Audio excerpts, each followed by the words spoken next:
Andrew Fraser says, "Hey, Dutch, love your podcast. You two are great. Thank you. My dad was a midget wrestler in the States and was known as Little Tiny Little. A Canadian, he wrestled through the territories of Mid-South in the Mid-South in the 1970s. He was in his teens at the time. Wrestled with Andre in multiple battle royals where he would aggravate the other heels to chase him, only to find him hiding behind Andre's legs. Great Andre stories from a midget. He wrestled for Dusty, among others, and had a special guest referee match with Buford Pusser." Now, this is the walking tall guy, wasn't it? The original one? Yes. Yeah. Because he wasn't of age, other wrestlers stashed their weed in his pants, as I'm told. If stopped by police on the highway, they would be taken to the police department, all except my dad. They would be cleared for no contraband, and my dad had to sit in the squad car outside the precincts because at the time he was too young to be searched. So, I don't suppose you remember Little Tiny Little specifically. I remember the name. I don't remember him. Now, what did he say? He was too young to be searched. Apparently so. He was a minor. Down south? Yeah. Bull crap. They'd search any. They didn't go with the laws. They just did what they wanted to do. This was the days before you could sue somebody. They'd throw you in jail and say, "Hey, I got stopped one time." I forgot where it was. In South Carolina somewhere. Said I was speeding through the town. I says, "Well, I was only going 35. He said, 25, boy. 25 speed limit." I said, "Well," you gonna write me a ticket?" He said, "Well, I'll tell you what I'll do. Give me $25 and I'll let you go." I says, "Well, I ain't got $25. He says, "Okay, give me $20. I said, "I ain't got $25. He said, "Well, give me 15. I said, "I ain't got 15. He said, "You ain't got 15 GD dollars?" I said, "No." He said, "How much you got?" I said, "I got $10. He said, "How much your buddy got over there?" My brother was sitting over there. And I said, "How much money you got?" He said, I got 5 because he had caught on. Well, he said, "Well, that's 15. Give me that and I'll let you go." And give him $15 and we rode off. You know, the old commercials they used to have with the old big Southern, like state patrolman down south, big belly, get out and say, "Ah, boy, I'll have to find you now." You don't remember that, do you? Well, no, it'd be like a J.W. Pepper kind of thing, like from the Bond films. So, "Well, boy," that kind of thing. Exactly. Yep. And that's what they were like. But always chewing tobacco as well. They would do that too. Yeah, I hated to get stopped with those cops down south. I want to just get. I never asked the last thing of the actual question. He just says, "Have you got any stories of midget wrestlers from back in the day?" This is what they would do. Let's say they would come to Georgia, and they would be 4 of them, and they'd all get in one car, and they'd get one hotel room, and they'd just drive around and make it the whole circuit together, all in the same car. And that's why they would travel. That's the way the girls would travel. Sometimes they would just all be together, take one car and get one room because they wasn't making any money. And I think the little guys, I'm going to use this term, which is not used anymore. The little midgets were booked by Lord Littlebrook. He was the mullah of the midgets. Did he treat them better than Moolah, at least, or was he a taskmaster as well?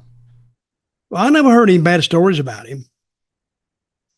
So you heard some bad stories about Moolah? About Moolah, yeah.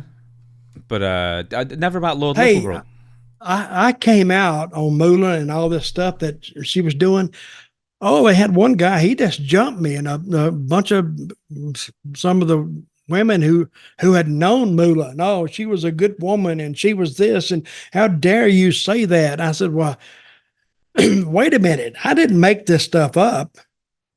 I said, some of your compatriots told me, how else would I know how Moolah was? They would have to tell me. And they told me, and I just repeated them on a podcast or maybe something that I had written, but they took umbrage at what I'd said about her and said they would actually, they would debate me on it. And I said, well, it's not worth that. But I think Little Brook, and they were guys too. So they were treated just a little bit more harshly than the girls. What, by the other wrestlers? No, they were fine.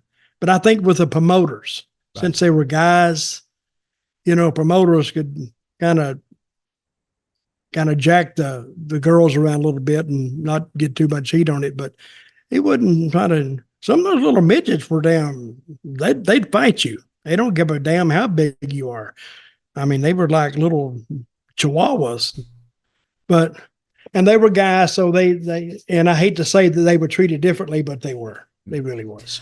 So the midget wrestlers back in those days, as you say, with the women, but it's also the same as like Andre or someone like that. They were an attraction that would turn up for like a week, a year, maybe? Maybe once a year for 2 weeks, usually. If the territory was big enough, they would put them in the regular town on the first weekend. And then if they ran 2 shows a night, the next week they'd be in the other show.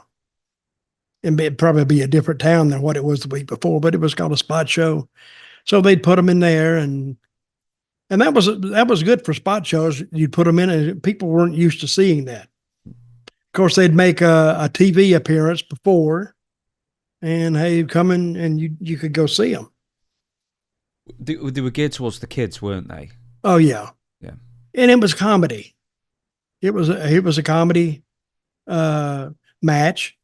And everybody accepted it for what it was, and people enjoyed it. And I mean, they couldn't break a damn glass cup, but still they would do those little comedy spots, and people would laugh, and they loved the kids.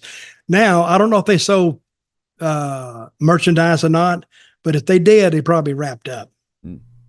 Because the kids would go and they could buy something for the kids, and the parents would do that and take their picture or whatever. But I don't know if they even did that in those days. Did they not do like a photo in the ring with the wrestler kind of thing back in those days, or is that later? No, I've seen that done. Like an intermission kind of thing, I don't remember that. Who are the best midget wrestlers? Oh, there were some good ones. Little Brook was good. But see, you had these little midgets. They would have the routines worked out with another little guy, and they do some hellacious spots. I mean, and very very creative. Let me say that. But they would do, and I'd even laugh at them. Do you remember any of them? Because I remember seeing years and years ago a clip from before I was born, and I don't know where it was. I think one of them was bald, and he was stood on his head like spin him and span him. Yeah, and I thought that was amazing. They would do that. I forgot. I know that guy. I can't remember his name now. And they would do that. Now, where else are you going to see something like that done? You got to go to the wrestling matches and see little midgets and then spin him on his head. What was his name? I can't remember. I had in my mind Sky Lolo. He was bald in the late years. Maybe it was him. It may have been him. Yeah. How do you know these men? Did they come to the UK too? No, no. I think it was more of an American thing. But I just have seen some old footage on YouTube or wherever I've seen it, and I just remember seeing that spinning on the head thing. But see, you don't even see them anymore. Are they shamed from using little? I mean, you still have the minis.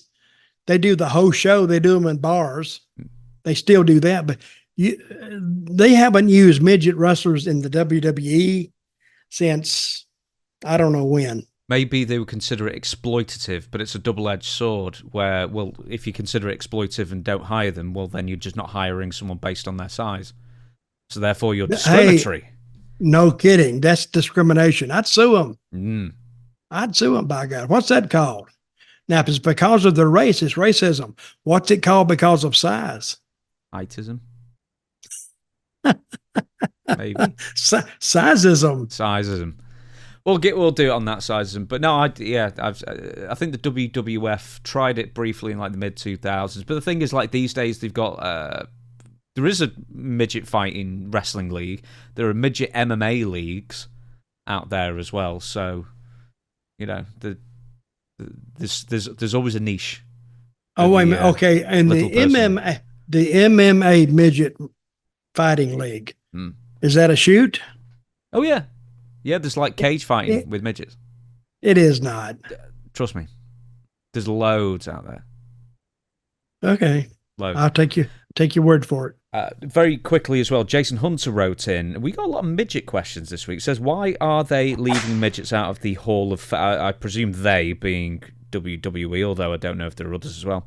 Leaving midgets out of the Hall of Fame, considering the history and enjoyment they brought to wrestling.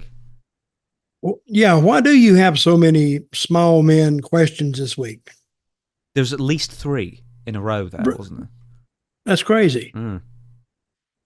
But I think, well, they're probably all dead now. Tell you the truth, when in their heyday, when it was in the 70s, right? That's 50 years ago. Right? Yeah. I don't know. Yeah. I don't know have any. I think they are afraid of the brushback, of the blowback from it. That they took advantage of them.